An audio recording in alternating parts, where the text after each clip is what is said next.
your intelligence briefing for October 10th, 2022, coming to you from Protestia.com. I am your host, David Morrill. This is the 30-minute segment or less where we talk about the latest headlines in Christian polemics and discernment news from Protestia.com and other trustworthy sources. Today we're going to be talking about last night's 60 Minutes with SBC President Bart Barber. Aired last night on CBS 60 Minutes, and a little bit of analysis. I don't know how long this will take, but if it gets to 30 minutes, we're going to stop. And so thank you for joining us. We're going to get right to it. So last night, Bart Barber, and I don't know exactly when they recorded this. Obviously, it wasn't last night, but this airs on 60 Minutes. Bart Barber talking about things from the supposed sex abuse plaguing the SBC, all the way to what he thinks about Donald Trump and what he thinks about the 2020 election and all sorts of other things. We'll get into it with our typical commentary. Let me switch over here. And this was last night in 60 Minutes. It's been a turbulent few months for the Southern Baptist Convention. The SBC is the largest evangelical institution in America, representing 47,000 churches and about 14 million members. No, it doesn't. But in May, it was revealed some of its now former executives had ignored hundreds of allegations of sexual abuse in Southern Baptist churches for decades. Now, notice how he characterized that. Hundreds of former executives. I realize that it's called the executive committee, but they're not executives in ways where they can just start making their own decisions. They're supposed to represent the will of the messengers while the convention is not in session for the 2 days a year that it's in session. So they're not quite executives in the same way like a CEO is an executive, but I digress. When SBC members elected a new president in June, they turned to a small-town Texas pastor named Bart Barber to lead them. With the Department of Justice investigation into the abuse scandal underway and midterm elections looming, we weren't sure he would want to sit down and discuss weighty matters of church and state, but he did. And as you're about to hear, Bart Barber has... Well, that's because Bart Barber will talk to anybody. Bart, he, despite his good old boy persona here and his sort of a I'll save it. I don't want to be too mean to him just yet. We're probably going to get there. Has a lot to say about faith, scandal, and the political extremism threatening American democracy. The story will continue in a moment. Mm-hmm. Blind partisanship destroys everything except baseball. I'm a St. Louis Cardinals fan, and I'm sticking with that no matter what. But so many things. Blind partisanship. That's a straw man. Does anybody who reads Protestia, watches this show, or engages in political issues from an evangelical perspective subscribe to blind partisanship? No. In fact, we always apply it. If we're partisan, we'll tell you why we're being partisan. We'll tell you what the issues are. We'll tell you what the theological application is. We want to have that conversation. There's nobody being blindly partisan out there, except perhaps Bart Barber with this kind of a straw man argument. Church life and beyond that are areas where we have an opportunity to unite, solve problems, and we pass over that opportunity over and over again to shoot at the other team. And you see that filtering into the church. And it's absolutely coming into the way that people in churches who ought to know better are speaking to one another about the issues that are outside the church that aren't really theological. How many issues are outside the church that aren't theological?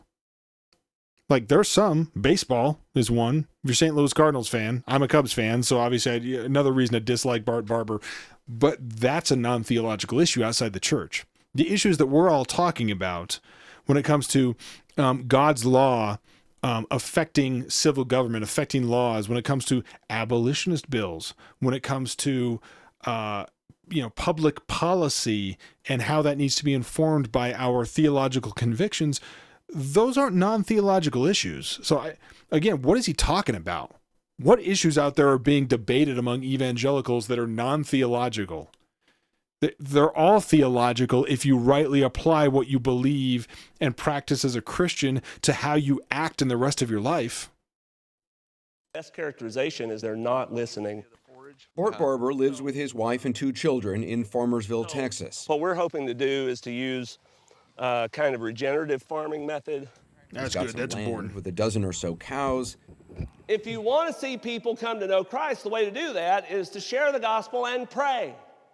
And has preached every Sunday for 23 And I guess you can forget about the rest of it. That's not important. Now, I don't know what else he said. I realize it's just an individual clip. years at the First Baptist Church, which only has about 320 members.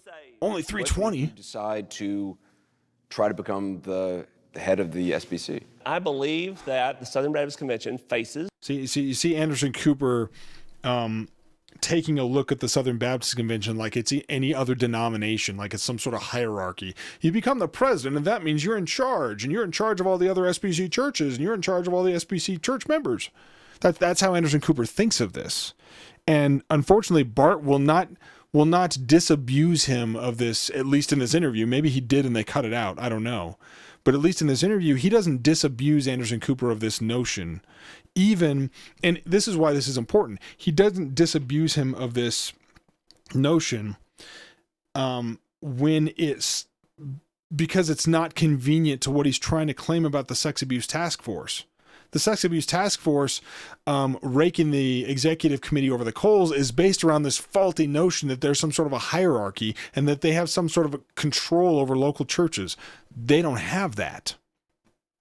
There's some unique challenges right now. I felt like God was calling me to try to give leadership at this moment to help Southern Baptists move forward. No, I'm not buying that for a second. I mean, he might feel like, that God was leading him to do what he was doing. That's possible. But it's more like he's been around, he's been sitting the bench for long enough, and he's the backup quarterback. So the guy they wanted, Willie Rice, got knocked out, and fortunately at the last second they had Bart Barber there to step in. And as we can see from the screen here in Anaheim, it was far enough away that it was mostly SBC institutionalists who were there. So, and of course you'll note they're showing a picture on 60 Minutes here of the final vote. And you'll notice we got like 5,500 voters or something out of supposedly 14 million people, as if anybody believes it's 14 million. But so 14 million people, you have little over 5,000 people who are choosing the supposed leader of the Southern Baptist Convention. Declares the winner to be Bart Barber, the next president of the Southern Baptist Convention. When Bart Barber was elected SBC president in June, it was just 4 weeks after an independent investigation revealed that some former members of the SBC's executive committee, which oversees budget and organizational issues, had for decades ignored hundreds. Organizational issues. So again, painting this idea that the executive committee has control over churches in situations like this. Of credible accusations of sexual abuse in Southern Baptist churches and seminaries, partly to avoid being held financially liable. They actually kept a list of over 700 names of people who had been credibly accused. What they said, though, is we couldn't give that to the churches because local churches have autonomy in who they hire and fire for pastors. We can't tell them they can't hire this person. Right. Yeah, that's true, dude. The executive committee can't tell churches who to hire and fire. And the supposed list was just a list of news clippings, basically. All public information. All information culled from simple Google searches and simple Google News alerts. It wasn't some sort of a secretive database developed from insider information that nobody else knew. But you can't expect Burge here to know this. Brian Burge is an assistant professor. Except that he should, because he's a professor and supposedly an expert in data collection and data analysis in evangelicalism. Professor at Eastern Illinois University and an American Baptist pastor. That gives him negative credibility as far as I'm concerned in the SBC conversation. The American Baptists are far to the left of the SBC. The SBC is struggling with its own, flirtation with leftism right now. And you got Burge here, who's an American Baptist pastor, making him certifiably liberal. He's one of the country's leading data analysts on religion and politics. Were they calling law enforcement and letting... He's one of the nation's leading experts in data analysis for religion and politics. I find this hard to believe. Capitol Police know that there was a predator at this church in this state? The executive committee had the list, put it in a drawer, and didn't tell anyone about it for over 10 years. That's the mindset. List of their news clips. And moving against. So Bart there, he just says, let me rewind that real quick so you can hear it. This church in this state? The executive committee had the list, put it in a drawer, and didn't tell anyone about it for over 10 years. That's the mindset that we're repudiating and moving against. The mindset of church autonomy, the mindset of saying the parachurch ministry known as the SBC is not the body of Christ. It doesn't have control over local churches. And rather than encourage those who are claiming sex abuse happening in church to go to the authorities, tell the cops, tell the police, we're going to go to a group of people that have no jurisdiction in this matter whatsoever, no ability to investigate, no ability to, no actual control or charge over any of these people or these churches, and we're going to hold them accountable. Apparently, that's what Bart wants to do. If I'm listening to him in context of this, now maybe he'll come to the table later and say 60 minutes took me out of context. That's not what I meant. But if he's saying that this idea that the executive committee is not responsible for local, sex abuse going on in local churches, and those people should go to the authorities, and that's a mindset they're changing. Bart Barber's got a real problem with Baptist polity now, doesn't he? The president of the SBC doesn't understand church autonomy. When you read that report and to read accounts of people who were brave enough to call in to the executive committee to report abuse, that's not the place to report abuse. Again, that's not it's supposed to happen. Call the cops, for crying out loud. For them to be ignored. That's not a strong enough word. We didn't just ignore them. Sometimes we impugn their motives. Sometimes we attack them. The reason why I'm president of the Southern Baptist Convention is because our churches do not agree with that. But they do. Because the executive committee is pulled from church membership. You can't be on the executive committee unless you're an SBC church member. Like, he can say this all day long, but all he's doing is bowing the knee and apologizing and throwing us all under the bus. Those of us that actually read the Sex Abuse Task Force report from LGBTQ Supporting Guidepost did not see a systemic problem of sex abuse in the SBC. It wasn't there. It wasn't there. In fact, the two biggest bombshells from that report were one thing we already knew about, and another thing where it was like, this isn't even necessarily sex abuse. The Johnny Hunt thing with the other pastor's wife and all that is an accusation that he denies. At least he denies the nature of what happened. Those are the two biggest bombshells. There was no systemic sex abuse going on in the Southern Baptist Convention. And again, the executive committee is not supposed to be handling that stuff. They have no ability to do it. And have taken action to correct those things. Bart Barber says he's cooperating with the Justice Department's investigation and appointed a new 9-member sexual abuse task force. It's building a registry for credible reports of abuse to help churches track predators. That's not the job of the Southern Baptist Convention. The job of the Southern Baptist Convention is not to build a list of people who are accused of things to spread around to other churches. The total misunderstanding, misappropriation, twisting of actual Baptist polity and church autonomy. I have strong feelings about this. It's not just anger, although I'm angry about it. God called me to be a pastor when I was 11. Really? I believe in this. For people to sully this hurts. I don't know what he's talking about. I'm not doing this to try to accomplish some PR objective for us. What are you doing on CBS 60 Minutes then, if it's not PR? You run to the secular press, the pagan press, to basically agree with the idea that there's, and apologized for the idea that there's rampant sex abuse in the SBC that was supposed to be handled by the executive committee, and they just couldn't, and they just didn't do what they were supposed to do. None of that's true. So you're either being a useful idiot for the pagan media, for the worldly media attacking the Southern Baptist Convention and faithful churches and pastors. You're either being a useful idiot or you're deliberately lying. You're deliberately bearing false witness, because none of the way they're characterizing this is true. None of this is actually what happened. I'm doing this because I want to serve God well. For the new president of the And see, that's the problem. He thinks that serving God well is characterized by making friends with the world. I mean, how will the world possibly listen to us about Jesus if they don't think we're good guys? If they don't like us, if they don't see that we're reasonable and that we're kind of represent a middle way, like you think we're extremist, radical fundamentalists, but really there's some things we agree with you on. I mean, Trump is bad. We know that. Trump is bad. And apparently the SBC is full of sex abuse, but we're working on that. We're trying to get that fixed. That faithful churches are just, they're just places where you go get abused, and probably the best solution may be to not go to church at all. Maybe we should do that.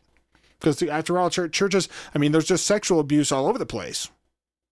SBC, that means staying true to his deep conservative values and his beliefs about the last presidential election. Do you believe the 2020 election was stolen? No.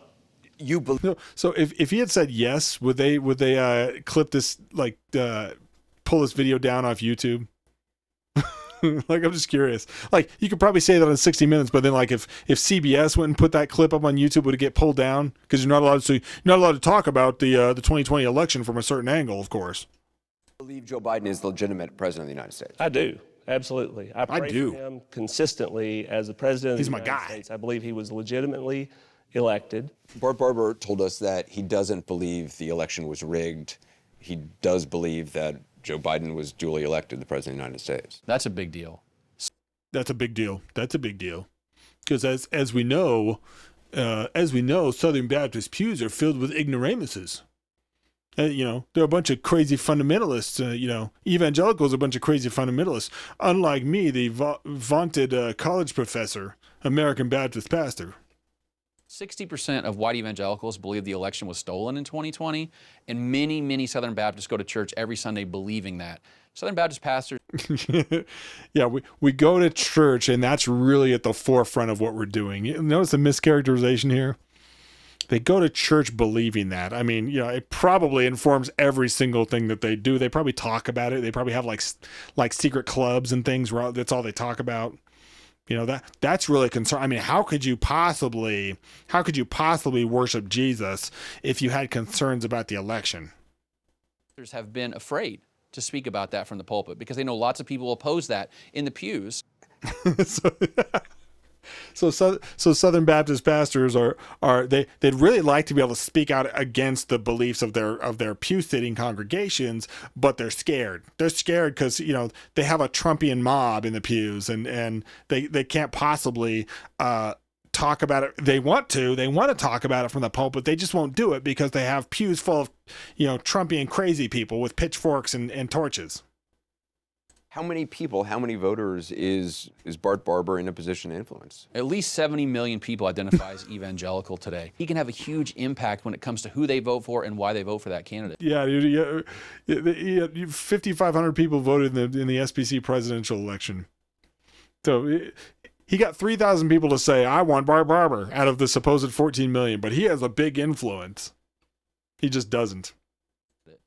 Ryan Bird says in 2016, evangelicals accounted for 33% of all votes cast for Donald Trump, but Bart Barber's vote was not among them. 2016, neither was mine.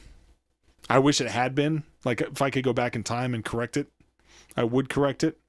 I didn't believe him and about some of the things that wound up being true. And I guess Bart Barber's in that same category. In 2016, you said, I think it hurts the credibility of my testimony for me to be a vocal supporter of a demonstrably evil man whose campaign platform consists mainly of his evilness. So it would hurt his testimony to be a vocal supporter of Donald Trump. I guess maybe even after Trump won the Republican nomination in 2016, it would hurt his testimony to be a vocal supporter, but he was happy to be a vocal opponent.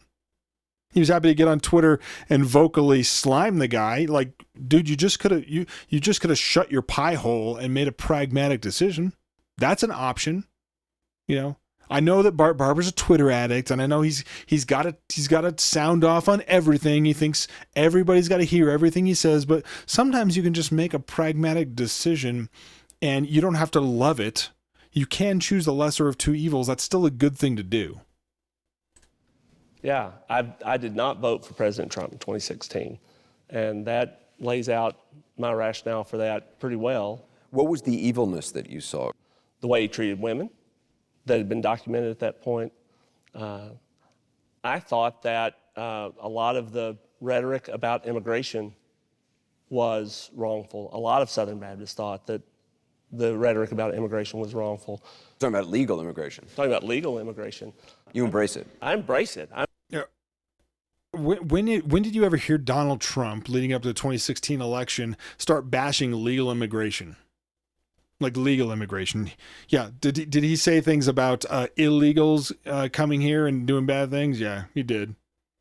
Most of us agree. In fact, I would argue that the vast majority of Southern Baptists agreed that having an open border and the crime and the drugs and the abuse and the trafficking of children and all that causes is a wrong thing. So when Donald Trump spoke up against that, you may not have liked the way he said it or something, but we understood. We understood what was at stake. We supported the border wall. Southern Baptist pew sitters like myself supported the border wall. I'm thankful for people who have immigrated. I live in Texas. I'm surrounded by people who are intermarried into our families. They make our communities better. Could he sound like more of a I'm not, please believe me, I'm not racist. I know lots of people that are intermarried.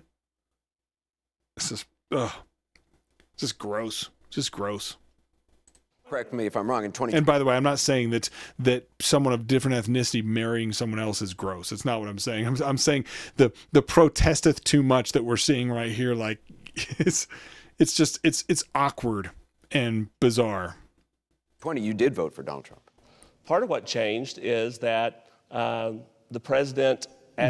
he's searching his mind for why would I vote for Donald Trump that these liberals might find acceptable? Oh, what could it be? Oh, prison reform. For some legislation on sentencing reform, something that really addressed some injustice that affected minority communities. I was encouraged by... the only reason that I would support Donald Trump is if there was something good for minority communities. I mean, just so you know, Mr. Liberal news interviewer, we're not all crazy fundies like the Trumpian army it's in the pews at most SBC churches. The consistent pro-life support that the president gave, I didn't expect that. We're going to walk down and I'll be there with you. Barber did tell us what happened on January 6th. Yeah. And Donald Trump's role in it has had a big impact on his opinion of the former president now. And I think a lot of Southern Baptists would be thrilled to have the opportunity to support someone for leadership in our country who's strong on the values that matter to us, who can do that without putting the vice president's life in danger. You would be hard-pressed to vote for somebody who put his vice president's life in danger. Yeah. Donald Trump did. He thinks that Donald Trump put Mike Pence's life in danger. What a moron. What an absolute tool. That's not how it happened. It's not what happened. First of all, Donald Trump didn't encourage violence on January 6th. We've been through this. We've been through the speech. We've been through the parts of the speech where he said, don't be violent. Don't do that stuff. That doesn't matter because Bart Barber's got a world to please. He's got lost people. He's got lost people to try to be friends with. He's not going to, preach strongly into the world. He's not going to be willing to be thought ill of by guys like Anderson Cooper. Invite and incite and encourage a mob of people to march on the Capitol. I'll just say this. I want to be driven by the principles of Jesus Christ, and that does not involve mob violence. I don't support that. Anyone who does support that, dude, nobody supports that. There you go again with your straw man. You realize what he's characterizing this as. I don't support that, even though those other crazies in the convention that those other Southern Baptists that voted for Donald Trump, they might support it, but I sure don't. I'm the reasonable one in the room. I'm less likely to vote for them because of their support for that. If Mike Pence ran in a primary, you would vote for him in a primary? There is nothing that would prevent me from voting for Mike Pence in a primary. We asked Barber what he thinks no about doubt. the Christian nationalist Mike Pence, by the way, Mike Pence is like the political, he's like a political version of Bart Barber. He's just a nice guy, go along to get along, and of course fails and is seen as a failure by the vast majority of conservatives. increasingly being used by some elected officials, like Congresswoman Lauren Boebert of Colorado. The church is supposed to direct the government. The government is not supposed to direct the church. It stands contrary to 400 years of Baptist history and everything I believe about religious liberty. I'm opposed to the idea of Christian dominion, churchly dominion over the operations of government. Why do you object? Nobody supports that, dude. That's not what Lauren Boebert was saying, and you know it. She was making a very simple analysis that the government's not supposed to be in the church. The church is supposed to affect the government, meaning the body of Christ. Those of us who are individuals who make up a church body are supposed to be the ones directing government. That's all she was saying, not some sort of a church council that somehow rules over the civil government. That's not what she was saying. And Baptist belief in religious liberty is not pietism. It doesn't mean that we disconnect and we say, well, the things outside the church aren't theological, so we really have no say over how we should act in the real world because of our theological beliefs. Another straw man. Okay. I object to it because Jesus said his kingdom is not of this world.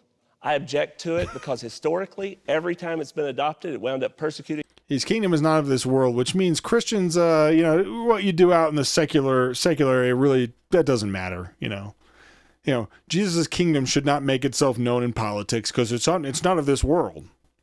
People like me doesn't stop at persecuting people who are not Christians. It eventually winds up persecuting people who are Christians for whom the flavor of their Christianity is different from that of the government. Support for the separation of church and state was a foundational principle for Baptists who faced religious persecution in England and America in the 1600s. What they're pushing here. They're pushing, Baptists, it's separation of church and state is a big deal. So real Baptists like Bart Barber would say, don't even try to engage the world with your religion. Keep religion over here, and then keep politics over here. And they really don't even have to affect each other or inform one another. So he goes on, we're out of time here, but he basically goes on to talk about abortion. He does say, to his credit, he does say that he wouldn't support gay marriage. And I think he had to say that. They're going to put him on the spot. Whether he believes it or not, he probably does. I'm not going to judge. I don't think he's ever said anything otherwise, but he has made he reiterates his stupid abortion points later in this interview. But anyway, we'll keep following it and see what else materializes. Thank you very much for joining me for this edition of the Intelligence Briefing for Protestia.com. Follow Protestia.com. Read the latest headlines there. We will see you again hopefully tomorrow. I'll have another one out. But until then, as always, Semper Reformanda.